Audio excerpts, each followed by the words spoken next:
I wanna look at you, baby kidogo, Katerina. Yeah, say whatever you say, she's my new lover. I deserve her. Yeah, yeah.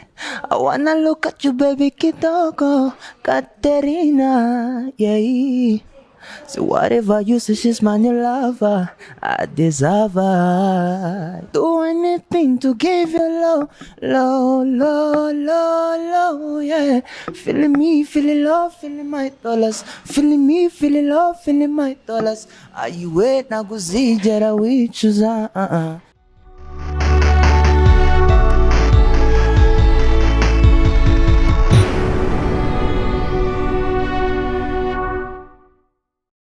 Tubaha ikaze nanone kuri The Voice TV. The Voice TV tubabwira ko ari televiziyo cyangwa se YouTube channel igiye kujya itugezaho updates zo mu kaminuza yose. Turacyari Butare ariko ubutaha nawe ahantu wiga wumve ko tuzahagera.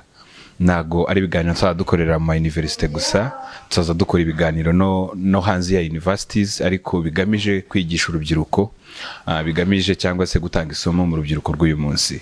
Uyu munsi turi kumwe n'umuhanzi ukomeye cyane. N'umuhanzi wo muri Kaminuza y'u Rwanda, n'umuhanzi w'inararibonye, n'umuhanzi uririmba cyane. Turaza kumva muri iki kiganiro, turi buze kugirana nawe ahazaza tunyurizamo adususurutse mu turirimbo twe yakoze, kandi turi buze no kubahereza link ye muri buze kujyaho kugira ngo mujye mumuhereza subscribes mu muteza imbere. Nta kindi cyatuzanye, nta kindi cyatumye dutekereza iyi channel, no kugira ngo abantu bafite impano muri kaminuza zimenyekane, bamenyekane kandi nabo babe abastari. Turabizi neza ko turi kumwe na The Voice TV, tuzakomeza kubagezaho ibyiza byinshi cyane. Uyu munsi rero tukaba kandi turi muri La Mimi. Nakazina keza fata amajuisi y'ubwoko bwose, hari mireti, hari amapizza, hari rice, hari fish cyangwa se icyo twakwita amafi, hari ama chickens, hari ama salade. Ibyo byose wabisanga hano muri La Mimi. La Mimi ni na La Mimi juice bar, no kuvuga ngo ni nk'uruganda rw'amaji.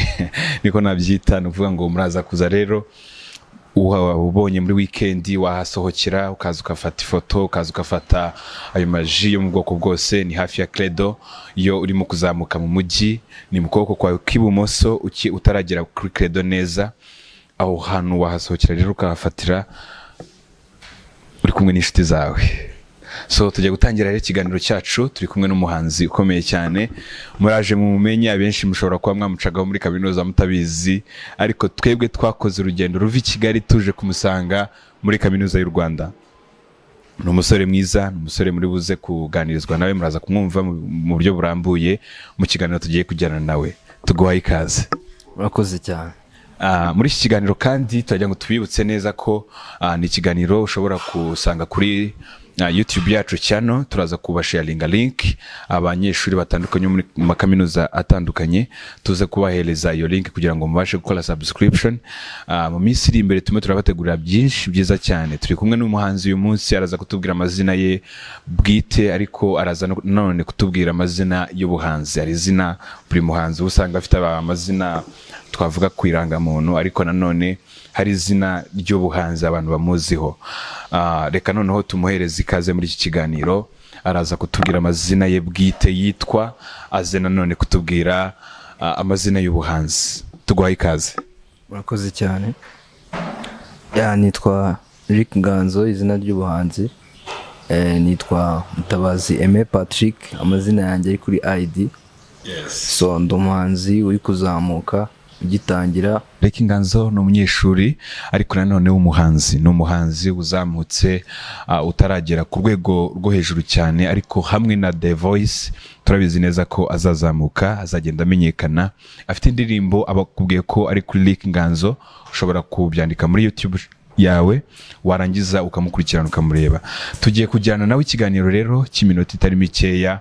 Araza kuba arimo kutuganiriza ku rugendo rwe, atangira umuziki, byaje ari mu mwaka wa kangahe, ese yarabivukanye, ese byaba ari ibintu byo muri famiye iwanyu, cyangwa se niwe wenyine ugiye gutangira iyi kariyeri y'ubuhanzi?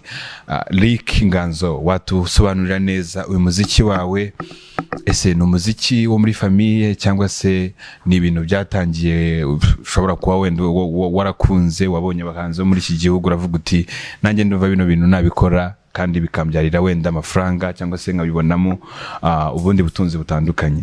Ni ibintu byo muri famiye cyangwa ni akantu kawe ku giti cyawe? Umuziki nawukunze ku giti cyanjye, nta muntu wo muri famiye nzi ukora umuziki. Natangiye gukora umuziki niga muri superieur, nibwo byatangiye ku boostinga cyane. Muri superieur senior 4, senior 5, senior 6. Yego. Kugeza na n'ubu ngubu niga mu mwaka wa 2 Kaminuza muri Huye. Niga computer science. Ndacyabirimo ndabikurikirana, ni ibintu nkunda cyane kandi ndumva ko ari passion yanjye, ngomba kubikurikira. Naho ibyo kuvuga ngo ninde nabirebeho, it's just ni ku giti cyanjye kabisa, nta wundi muntu nzi. Rick arakoze cyane, atubwiye ko nta wundi muntu muri famiye ubikora, ni ibintu byaje. Atubwiye ko yiga computer science, ariko uyu munsi turibaza ni gute ushobora kuba yiga computer science uri umuhanzi? Birashoboka. Icyambere ni ukwiha gahunda, ubundi nicyo kintu gikora. Ukwiha gahunda ukamenya ngo niba ndi muri iki kintu nicyo cy'ingenzi ubundi. Okay, Rick arakoze cyane, aratubwiye ngo ushobora kuba wiga computer science ariko cyangwa se wiga indi faculty itandukanye n'umuziki wawe ukawukora. Uyu munsi nshobora kwibaza ikibazo, utubwiye ko watangiye umuziki wawe muri superieur, muri wigaga senior 4 cyangwa se umwaka wa 4 wa kaminuza wa secondaire. Uyu munsi ageze mu mwaka wa 2 wa kaminuza. Urugendo rwawe none uraza kuruhera wiga muri senior 4. Indirimbo waba warahereyeho niba uyibuka, turaza kuguhereza n'umwanya uyitunyuriremo. Ubundi muri senior 4 byari byifashe gute, byatangiye gute? Ari umuntu ushobora kuba uyu munsi none afite inzozi nawe zo kuzaba umuhanzi ariko akibaza bizatangira gute? Uratangira utubwire byaje gute, byagusanze muri senior 4? Of course wabitubwiye, ariko se icyo gitekerezo kikimara kuza ni abantu baguciye intege? Se tubwire byatangiye gute, byaje gute, kugira ngo n'umuntu udukurikiranye kuri The Voice ejo natangira gahunda y'umuziki azamenye ngo bizaza gutya, nzabikurikiza gutya. Urugendo rwanjye ntabwo rwatangiriye kuri kariyeri yanjye bwite, rwatangiriye kuri covers. Nakoraga cover songs cyangwa indirimbo igasohoka, and then yamara gusohoka nkayiga nkayikorera cover. Nibyo abanyarwanda ntabwo bimenyereye cyane, ariko nabyo biri gutera imbere. Nk'ubu dufite abantu bari gukora amakava gusa, nta kindi kintu ari umuziki wa cover gusa kandi akabibona n'inyungu. Ibyo nanjye nahereyemo kuzamuka guhera senior 4, senior 5, senior 6, ntangira gushaka ukuntu nakora nanjye ku giti cyanjye. Ntibyakunda, ariko ndangije nibwo byatangiye gucamo neza, noneho ntangira kubona abantu twafashanya tugakora ibintu bizima. Nashyize hanze indirimbo ya mbere. Hagati aho ariko muri secondaire nakundaga gukora ibintu bya competitions. Ibyo nibyo byagiye mu experience. Ndibuka hari amarushanwa nitabiriye, finali yabereye yari ku rwego rw'igihugu. Finali yabereye muri groupe officielle i Butare. Niyo marushanwa ngira ngo komeye nitabiriye ndi muri secondaire. Icyo gihe twabaye aba kabiri ku rwego rw'igihugu. Mva ko ni ibintu bishimishije. Nibwo natangiye kubona ko ari ibintu byagera kure kandi birimo bifitemo passion yanjye. Atubwiye neza urugendo rwe nibwo akirutangira, atubwira ama competition yagiye yitabira. Ariko uyu munsi ushobora kuvuga uti ko wenda ndahano mu cyaro, se umuziki wanjye ushobora kumenyekanisha gute, byagenda gute kugira ngo mbashe kugera ku rwego wenda nk'urwa Rick? Hari inzego zitandukanye z'ubuyobozi zishobora kuzamura abana bafite impano muri iki gihugu, ariko uyu munsi Rick yazamutse nta muntu umufasha. Atubwiye ko ayo ma competition yajyagamo hano kuri groupe officielle, niyo competition wenda yo ku rwego rukomeye yaba yaritabiriye. Ariko ndagira ngo nkubaze, iyo competition yagusigiye iki? Nubuhe butumwa wenda ushobora kubwira umuntu uyu munsi ushaka kujya nawe muri kariyeri y'umuziki? Iyo competition yagusigiye iki kugira ngo none nejo nagira umuntu witabira competition runaka azavuga ati muri iyi competition nzakuramo iki? ya competition zose ikintu zigusigira experience ku bintu uri gukora, ukabona ko hari abandi bazi ibintu wowe utazi, ukabona ko nawe hari ibintu urusha abantu. So ni nk'ibyo ngibyo nagiye nsigarana, ibyo nagiye nkura ku bandi, hari ibyo nagiye nigira kuri stage, nibyo amakosa nagiye nkora nkayakosora ku yindi stage, ku yindi level tugezeho. Ya rero ndumva ariyo experience nini cyane, kuba hari icyo wakwigiramo ku bandi, ndetse no kuba hari amakosa wabona ko adakenewe ukayakuramo mu bintu byawe ukora, ya ugatanga ibintu byiza, kuko ubona na feedback nyinshi z'abantu, aba judges, audience. Ya niyo experience ikomeye cyane. Okay, Ricky arakoze cyane. Ariko Ricky, ni irihe kosa wumva waba warakoze muri icyo gihe kavuga uti hano hantu muri competition makoreye ibara rikomeye cyane? Amakosa akunda kugaruka cyane ari igihe uba uri kuririmba nk'indirimbo, uri kuririmba message runaka, byakunda kutubaho cyane, ukaririmba ntuvuge neza nk'amagambo yumvikane. Twarabizize cyane ibyo bintu, niyo experience nakuyemo ya danger, kuko message niba uri kuririmba indirimbo ifite message, just message yumvikanisha bayumve, niyo iba ari ingenzi cyane. Ukita no kuri melody, nibyo bintu burya umuntu ari kumva message melody bishye nta kintu yakumva. N'umuntu ari kumva melody nziza nta magambo uri kuririmba, afite ikintu asobanuye, n'ubundi nahandi ashaka kuryoherwa ugitangira atarumva neza, ariko mu nyuma nta kintu, n'ubundi birangira atabikaringa ibintu uri no kuririmba kubera iyo mpamvu. Okay, murumva ko usibye melody n'igihe urimo kuririmba ugomba kugira ubutumwa ubwira abantu muri iyo ndirimbo.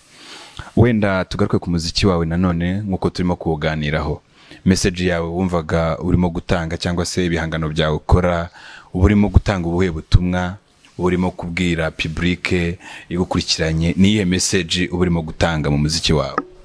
Ya umuziki nkora ngewe umuziki usanzwe cyangwa abantu bita secular music. Ya nkora ibijyanye indirimbo z'urukundo, indirimbo z'ubuzima busanzwe, biterwa na inspiration ufite muri uwo mwanya, kuko nkora umuziki ushingiye ahanini ku bintu tubona nyine ubuzima busanzwe, harimo urwo rukundo, harimo ubuzima busanzwe muri make. Ati n'ubuzima busanzwe, ariko ari ikibazo wenda nshobora kukubaza. Utubwiye urugendo rwawe kugera noneho wakoraga amakava, ariko uza kugera aho ngaho utekereza kuba wakora indirimbo yawe bwite. None tubwire nk'iyo ndirimbo waba warakoze, tugiye kuguherezaho n'iminota nk'ibiri uturirimbiremo iyo ndirimbo ya mbere waba warakoze, kugira ngo abantu badukurikiranye noneho bumve uyu ni muntu ki turimo kuganira, umuntu wadukuye i Kigali akatumanura i Butare tukamusanga muri Kaminuza. Hari indirimbo nyinshi yakoze, ariko araje noneho atunyuriremo mu ndirimbo ye ya mbere yaba yarakoze, atubwire, wenda turaza natwe kumviramo ubutumwa aho ngaho. Ni ukuvuga ngo ntangiye gukora indirimbo zanjye uriya mwaka last year. Ubwo nakompoje indirimbo hari zitarasohotse, ariko indirimbo mfite yasohotse ni indirimbo imwe iri kuri YouTube yitwa Lo by Rick Nganzo, wagenda ukayirebaho nta kibazo. Ya niyo first song yanjye, ikaba ari na brand new song, ntabwo imaze igihe kinini, imaze amezi 2, wagenda ukareba nta kibazo. I wanna love you darling, baby I go love you, uzajya unyirata, yeah, unyirata, umura hafi baby, yeah. You got pretty face, yeah. Anytime need me I'm ready, I got you, yeah. Wallahi for real my love, not kwadukosa nzihana, I do anything to give you love, yeah. I swear for real my love, not kwadukosa nzihana, I do anything to give you love, yeah. Feeling me, feeling love, feeling my dollars, feeling me, feeling love, feeling my dollars. Are you wait na kuzijera wicuza, yeah. Murakoze cyane. Wow, what a voice, what a humble boy, what a humble guy, what a voice. I'm telling you, uyu ni umuhungu uzamutse. Turabibutsa ko akizamuka azamukanye ijwi muri kumva, azamukanye indirimbo nziza cyane. Kuzi kuririmba gutya Ricky, umuntu ashobora kwibaza gute umuntu ashobora kuba afite ijwi rimeze uko, umuntu ashobora kuba noneho afite na voice, muri kumva ko afite n'aka voice keza. Abantu muraza kutubwira muri comment mukurikije wenda indirimbo ya mbere yakoze, muri kumva ijwi rye rimeze gute. Mu by'ukuri jewe I am impressed to see this boy. Ni izina rikomeye cyane, ni ukumva umuntu aririmba voice irimo gusohoka. Mani uzi kuririmba. Murakoze cyane. So rero reka wenda dukomeze. Iyo niyo ndirimbo ya mbere yakoze. Uyu munsi ufite indirimbo zingahe Ricky? Mfite indirimbo nyinshi ariko ndavuga izimaze gusohoka, izo wasohoye. Izimaze gusohoka ni iyi ngiyi yonyine, kuko muri imiziki abantu bayibona yasohotse, bayibona iri hanze, ariko imiziki isaba ibintu byinshi cyane utatekereza kabisa. Ushaka gukora indirimbo yanarangiye igahera muri studio ikazimira burundu kubera ko ubona wenda nuyisohora urashyira kuri YouTube nta connection n'imwe ufite, birangirira aho ngaho. Kandi indirimbo ufite ari nziza, bikaba ngombwa ko utegereza rero igihe nyacyo kugira ngo ikintu cyawe kitazapfusa kandi cyaragutwaye imbaraga nyinshi. Niyo mpamvu usanga abantu bakora ibintu byinshi ariko byiza kandi ntibisohoke, ariko ukabona umuntu afite ubuhanga, afite iki, ukabona afite nk'indirimbo imwe, ukabona si uko ataba yarakoze, ahubwo ni icyo kibazo cya support. Abenshi bahura na financial support ikabura, nibyo bibazo biba birimo, niyo mpamvu usanga indirimbo ari nkeya. Ricky urakoze, aranadutambukije cyane. Twari bugere ku kintu cy'imbogamizi wenda yaba yarahuye nazo muri uyu muziki. Atubwiye ko afite indirimbo nyinshi, ariko indirimbo imaze kugera hanze akaba ari ingi amaze kuturirimbira. Ricky, wenda tubwire, waba warabonye management wenda igusupportinga cyangwa se wabuze management? Nicyo kibazo wenda urimo guhura na cyo uyu munsi. Mu by'ukuri natwe mu byatumye dutekereza cyane iyi The Voice kwari kugira ngo nitumara kubona umuntu ufite impano, dushobora kumuhuza gute n'abantu bari hanze hanga bafite amafaranga bashobora kumusupportinga bakamuteza imbere. Ni iyihe mbogamizi wahuye nayo ahanini ituma izo ndirimbo zose ufite zidasohoka hanze? Utubwiye kuri financial, ariko wenda mu bibazo wenda bitari by'amafaranga, ese waba warahuye n'ikindi kibazo abantu bagucalenginga guca intege? Muri make twinjije cyane ahantu n'ubundi twe tugiye kugera, imbogamizi uri guhura nazo muri uyu muziki wawe ni izihe? Imbogamizi ni nyinshi cyane. Urabona nkanjye w'umunyeshuri biragoye, amafaranga ni ikibazo, nicyo kibazo cya mbere. Ubundi yakaza n'impamvu, muri iyi mpamvu nagiye mu bintu by'amacovers cyane, harimo no gushaka connection n'abantu. Hari abantu bagenda bakubona, hari abakumenya. Mita nsimbukira no ku cyo warumbajije cya management cyangwa iki. Ubu mfite support, ndi gukorana n'abitwa Dayton Entertainment, ni umu producer witwa Dayton, niwe twakoranye indirimbo ya mbere, aba muri United States. Nabwo guhura ni ukubera izo covers twakoranye muri covers, and then abona ko mfite talent, yumva ko twakorana n'ibindi nyuma, niko kuza guhuza gutyo. Urumva connections nicyo kintu kabisa kiba kiguhetse muri mu bintu byose uri gukora. Imbogamizi rero zindi umuntu ahura nazo ku bantu, hari abantu batumva ibintu, urabizi, hari abantu batumva ibintu cyane nk'abantu bakuru cyane. Njye nagize imana, wenda mu rugo ntibabimbujije ibyo ngibyo ndimo, arabyumva, bumva ko ni ubuzima nyine, umuntu ari gushaka ubuzima nk'uko abandi bajya mu mubiri ugashaka ubuzima, ahantu hose ugomba gushakisha. Abantu bandi rero ku ruhande, hari abantu muhura bakaguca intege, wigize ikirara, umunyeshuri wo muri kaminuza ntabwo agumye kuri ibintu nk'ibyo, ya magambo nk'ayo ngayo urayabona. Ikindi kibazo numva kinini nacyo, ikibazo cya promotion y'ibintu byawe. ni ikibazo, cyari ikibazo. Abantu benshi bashaka amafaranga kandi twabonye ko n'amafaranga nayo ni ikibazo.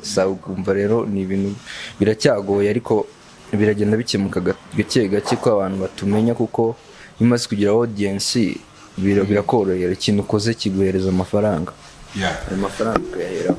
Arakoze cyane Ricky. Twagiye tubona hari abantu benshi bagiye bazamurwa na social media, turabizi cyane uyu munsi wenda kubera ko avuga ati hari challenge hari mu buryo bw'amafaranga, wenda amafaranga atari kuboneka, kandi koko nta kuntu umunyeshuri ufata amafaranga 40,000 ya beride yakoramo, yakwishyura muri restaurant, yakwishyuramo wenda n'utundi tuntu turi aho ngaho akora two ku ishuri dusanzwe, ngo noneho abone n'amafaranga ari buze gusagurira wa muziki iyo udafite support yo mu rugo. Kandi wenda turanabyishimira cyane kubera ko mu rugo bategeza babimubuza. Hari abantu bahura na challenge wenda z'amafaranga, ugasanga ariko no mu rugo umuziki nago bawukora, nago bawemera. Ababyeyi bakavuga bati umwana wacu abaye ikirara. Hari abantu bibwira ko abantu bose bari mu muziki ari indara, ariko urwego birimo kugeraho mu gihugu cyacu ndatekereza neza ko abantu umunsi bamaze kubyumva. Uwo muntu cyangwa se iyo management yawe tubwiye ko aba muri state, mu komunika gute? Ukuntu dukorana online, urumva birumvikana. Ndi mu Rwanda, ari United States, ni producer. Iyo nshaka gukora indirimbo hari igihe nkorera muri studio mu Rwanda recording, and then nkayimwohereza akayikoraho. Ikijyanye na mixing na mastering nabwo nawe akayohereza. Nk'indirimbo ya mbere nasohoye yakozwe mixing na mastering ni Bob Pro, abantu baramuzi, niwe yayimixinze anayimasteringa. Nakoze project nuba yamaye beat, ndarecordinga muri studio, ndamwoherereza ayikoraho, ayicurangamo, nawe yohereza Bob, aramixinga, aramasteringa. Biba bigoye ariko birakunda, kuko umuntu aba abikora bikunze. Nkora ibintu nkunze, nawe ngakora ibintu akunze, ni sawa cyane.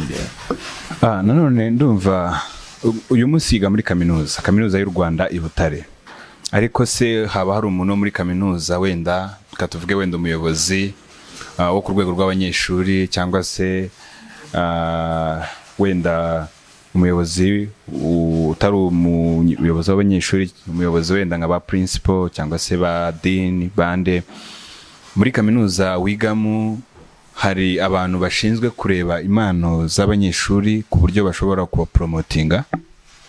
Birahari, ariko ntabwo bifite imbaraga. Hajya haba ibitaramo, hajya haba ibirori bakabatumiramo, gusa ntabwo bifite imbaraga. Baracyareba ku bantu bo hanze cyane kurushaho mu kigo. Nicyo ndimo ndabona, ariko kuba bihariho birahari. Ahubwo wenda bagira ibyo bahinduramo, bagategura amashow y'abanyeshuri b'imbere gusa, bakarimba abantu bafite talent b'imbere, talent shows.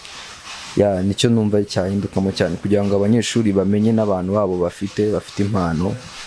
Nicyo kintu kirimo gishumba. Okay.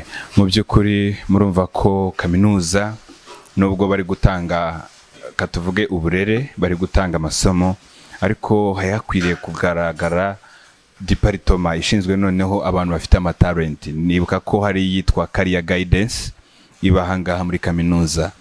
Hari umuyobozi ubihagarariye, wenda umuntu ashobora kuzaguhuza nawe, tukareba niba koko ashobora kureba impano ufite ari uburyo ayipromotinga, kuko Kaminuza ni institution ikomeye cyane. Impamvu ari institution ikomeye cyane, ni institution ishobora gupromotinga umuntu.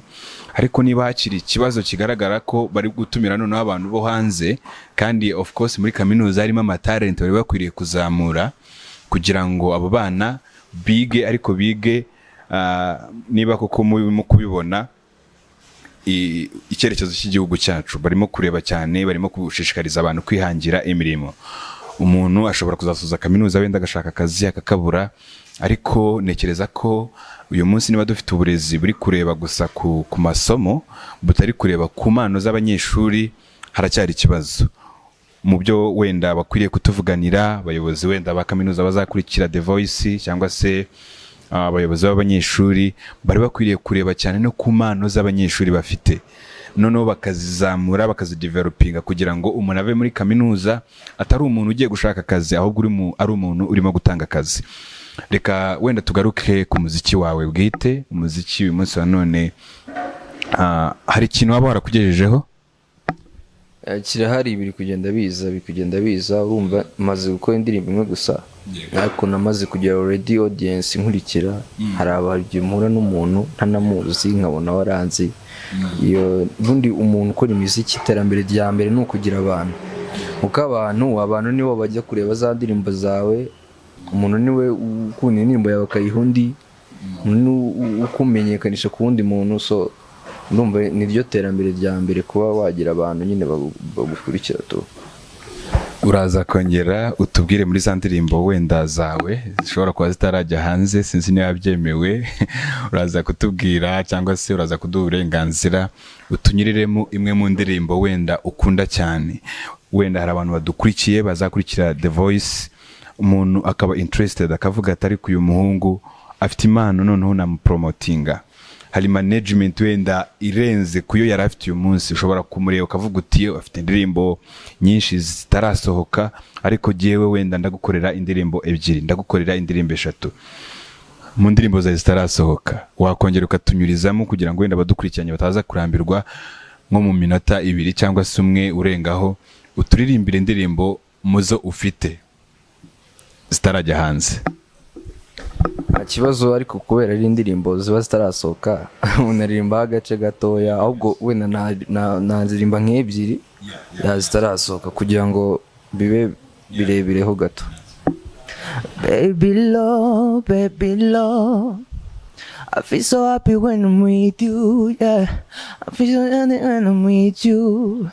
I swear to never leave you, my girl. Yumvugishije umereza attention. To say you love me tumangira emotion, yeah, yeah. Umagutuza niyo byanze, umwiza nkawe niwe wanjye. Bwiza bw'amashira unera energy, kuri mwuzataye wanjye. Yeah, anytime you call me happy day. Wangiza addicted, mu buryo nazimona nizo feelings. Yeah, baby listen. Yeah. Yeah.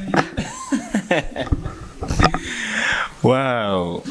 Wenda niba nakurikiranye neza indirimbo yawe, ni indirimbo ziri mu ndimi 2. Ndikumvamo ururimi rw'icyongereza, ndikumvamo ururimi rw'ikinyarwanda.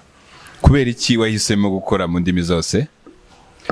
Hari abantu bisanga bakunda indirimbo zirimo icyongereza, hari abakunda iz'ikinyarwanda, hari abakunda izivanze. Rero kugira ngo ufate side zombi biba ari byiza kuba wavangamo uzi n'igifaransa wagishyiramo, ya indimi zose kabisa. Wow. Murimo kumva ko afite ijwi ryiza. Bano mudukurikiye, banyarwandakazi, abanyarwanda mukunda kubona umwana w'u Rwanda azamuka. Uyu munsi ushobora kudukurikiranye wenda uri muri state, ushobora kudukurikiranye uri mu kindi gihugu. Abantu mukunda umuziki, iyi ni tara yigendera. Nimukomeza kutureba gusa, dushobora twebwe kuzamuzamura cyangwa se akazamurwa n'abandi bantu. Ejo mu myaka nk'ibiri cyangwa 3 iri imbere akazaba ari undi muntu ukomeye cyane. Turabwira cyane abanyeshuri, turabwira cyane abantu bose badukurikirana muri platforms zitandukanye, talent ye ireke kuguma ahangaha gusa, areke kumenyekana muri kaminuza, abe umuntu umenyekanye mu gihugu cyose. Tugaruke ku ndirimbo zawe zitarasohoka. Uyu munsi wenda abantu badukurikiye bashobora kuvuga ngo ese afite indirimbo zingahe zitarasohoka. Hari umuntu ushobora kuba wenda dukurikiranye akavuga ati izo ndirimbo zawe zose zitarasohoka jewe nzagukorera. Ni indirimbo zingahe ufite zitarasohoka? Mfite indirimbo zisaga muri enye gutyo zitarasohoka ziri muri studio. Ubwo ndavuga izarangiye, ko hari ukuntu ujya muri studio ugakompoza indirimbo ugakora nk'agace gato kigendera gutyo. Ziba ari nyinshi, ariko izo navuga nahamya zigera muri enye gutyo zitarasohoka. Hakaba n'izindi umuntu aba yaranditse atarajya gukompoza muri studio, hakaba n'amabeat umuntu aba afite atarandikamo indirimbo.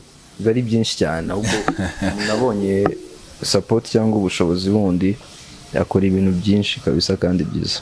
Wow, ibi ngibi bitusimbutse cyane, bitwereke ko hari igihe bikoko umuntu abaho adafite support, ariko kubera talent afite. Hari abantu benshi, ari abahanzi tuzi bagiye baba promoted n'abandi bantu.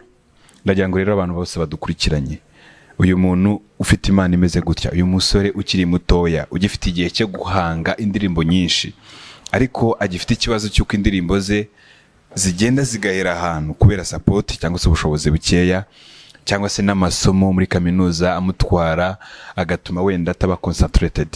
Twamufasha iki? Muraza kutubwira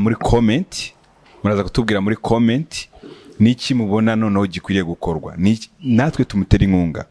Abantu bakurikiye The Voice tumutera inkunga, cyangwa se amacana atandukanye amaze kugera kure, wenda dushobora kuzamukonekita nabo akajya gukora ama interview naho, kugira ngo abanyarwanda batandukanye babashe kumureba, babashe kumumenya, niba ari n'abashobora kumuzamura bamuzamure. Tugaruke noneho ku masomo asanzwe yo muri kaminuza. Watubwiye ko ufite uburyo ki uyahuza n'umuziki wawe, ariko ntihagire ikibangamira ikindi. Abanyeshuri bakubona mu ishuri kandi bakaba wenda bakubonye no mu ndirimbo yawe, mu ishuri biba bimeze gute? Baravuga bati ni wa muhanzi se yaje kwiga cyangwa tubwire.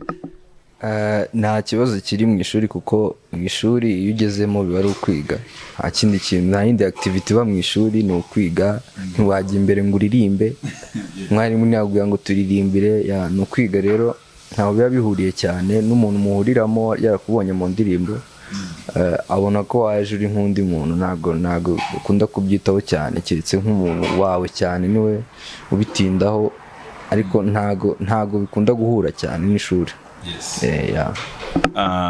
Ricky, tubwire niki noneho ubona muri kaminuza? Urumva muri kaminuza wigamo y'u Rwanda, urifuzamo ubuhe bufasha? Urifuza ko haramutse habonetse n'umuntu wenda ugutera inkunga yagufasha, mbese ahereye kuki? Kuri izo ndirimbo zawe se, yagukorera ama videos yazo, yagukorera ama audios muri kaminuza? Ubwo niyo duhereye kugira ngo tuze kureba n'undi muntu ubuze kuva hanze, ariko byumwihariko muri kaminuza wigamo urifuza ko abanyeshuri, abarimu se, ubuyobozi bwa kaminuza bwagufasha iki?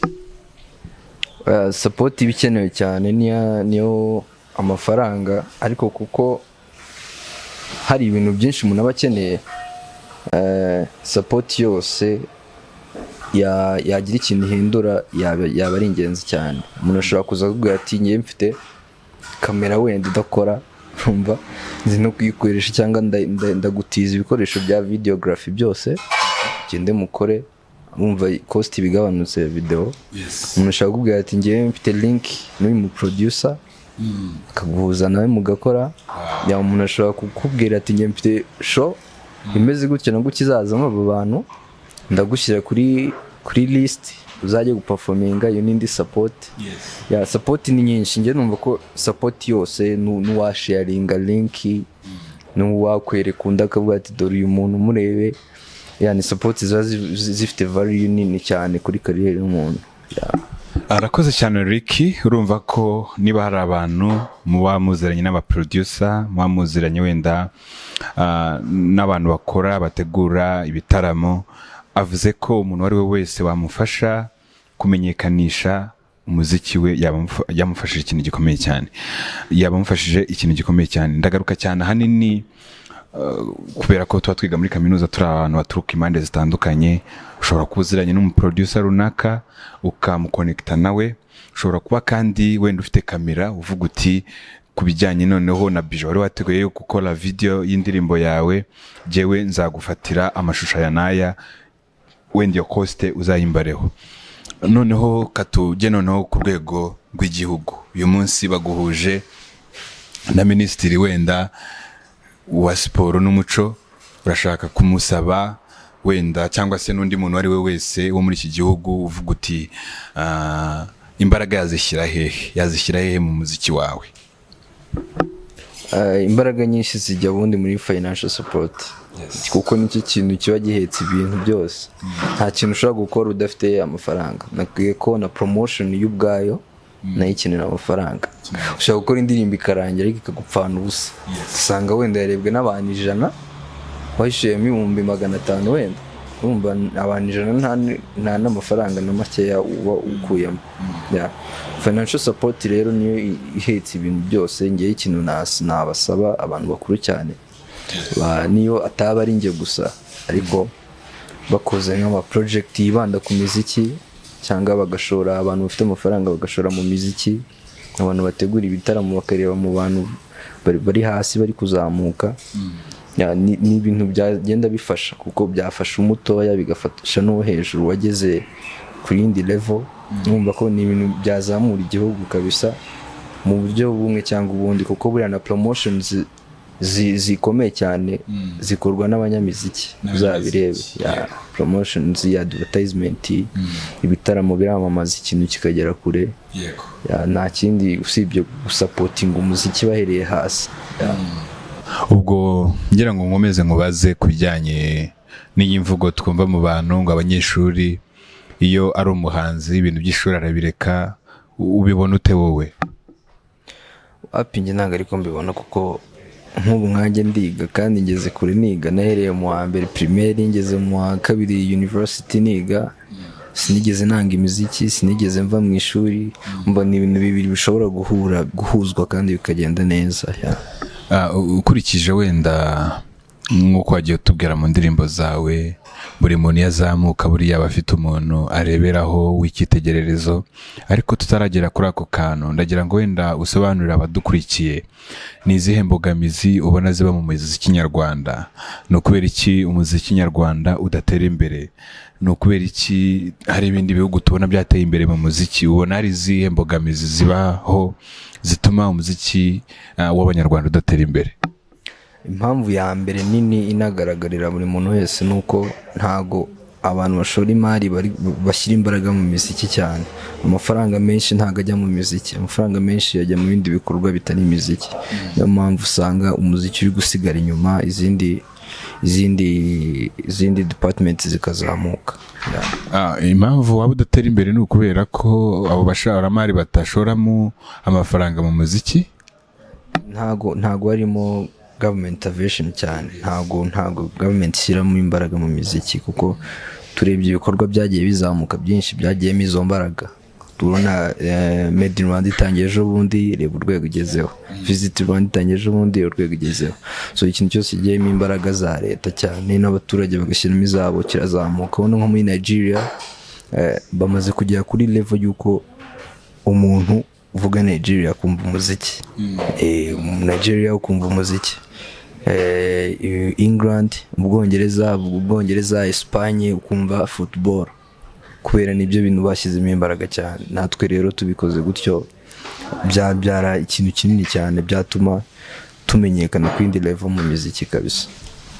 Patrick we avuga ko ari ikibazo cy'uko wenda leta ishobora kubitabishyiramo ingufu cyane. Kandi koko iyo urebye usanga hari ibihugu byateye imbere mu muziki, hari ibihugu bigeze kure, kandi abantu bakomeje gutera imbere kubera umuziki. Tugaruke noneho wenda ku kibazo tujye gusorezaho cy'umuroromodo. Umuntu ureba ukavuga uti uyu muntu niwe watumye nkunda umuziki, uyu muntu niwe unyenspira, utuma bishyiramo imbaraga cyane. Ubona wowe arinde?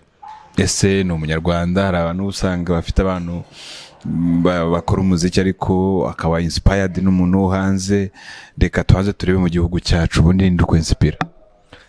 Mu Rwanda abantu benshi bakora umuziki twinspiringwa na Melody, Bruce Melody. No ku giti cyanjye rero inspiration nini nyikunda kuri Bruce Melody, ko niho hantu ubonera ibintu byose uri gushaka. Ni kuvuga ngo ni umuntu waturutse hasi akazamuka, tumubona tumureba kuri ya level yo kuri zero akaba ageze ku rundi rwego. Kandi ni umuntu ufite talent, ni umuntu ukora ibikorwa bizima bigaragara, ni umuntu umaze gutera imbere kubera icyo kintu cy'umuziki gusa nta kandi kazagira.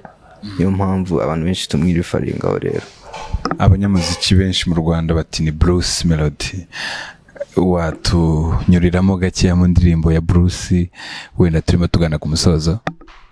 I wanna look at you baby kidogo Katerina, yeah. Say whatever you say, she's my new lover, I deserve her, yeah, yeah. I wanna look at you baby kidogo Katerina, yeah. So whatever you say, she's my new lover, I deserve her, yeah. Kongs, mu by'ukuri turamutse twumvishe iyi voice tutari kureba isura, abantu benshi dushobora gutekereza ko ari Bruce mwenyewe. Alright? Kongs, turagushimira cyane mu kiganiro twagiranye na Patrick. Patrick ni umunyeshuri wiga muri Kaminuza y'u Rwanda, umunyamuziki urimo kuzamuka, ufite ijwi ryiza. Impamvu twakoranye nayo ikiganiro ni ukubera ko hari ibintu ari urwego amaze kugeraho mu muziki, kandi kugira ngo nanone akomeze atera imbere zina social media tubonye abantu benshi ziteza imbere. Ariko dusoza, ni ubuhe butumwa ugenera urubyiruko ruri hanze hano rushobora kuba narwo rwatekereza kujya mu muziki? Ubutumwa buhari ni bumwe gusa, niba ukunda ikintu, niba ukunda umuziki ujyamo, gusa making sure yuko bitari bubangamire ibindi bintu urimo gukora kandi nabyo bifite akamaro. Nta bundi butumwa kabisa. Bitari bubangamire ibindi bintu urimo gukora. Impamvu abivuze ni ukubera iki? Ariga, ni umunyamuziki kandi byose arifatanya bikagenda neza. Iyi ni The Voice TV, uko twakomeje kubibabwira, ni televiziyo cyangwa se ni channel tunyuzaho updates, tunyuzaho ibihangano bitandukanye, tunyuzaho abantu batandukanye, baba abayobozi muri kaminuza, baba abanyeshuri n'abandi bantu bafite impano bashaka kuzamuka. Twarakiyemeje The Voice kubera ijwi ry'abantu bose. Turashimira rero Patrick, umuntu twari dufite uyu munsi watuganirije. Ubutaha ni wowe, nawe nutubwira ko ushoboye ugashaka kutwereka ubushobozi bwawe, turi tayari kukugeraho. Amaze nanjye ni Vincent Rick Nganzo, mujye ku YouTube muri indirimbo yanjye nshyashya yitwa Low by Rick Nganzo, musharinge, musubscribinge, indiraje vuba kabisa. Wow, turabashimira cyane, naho ubutaha.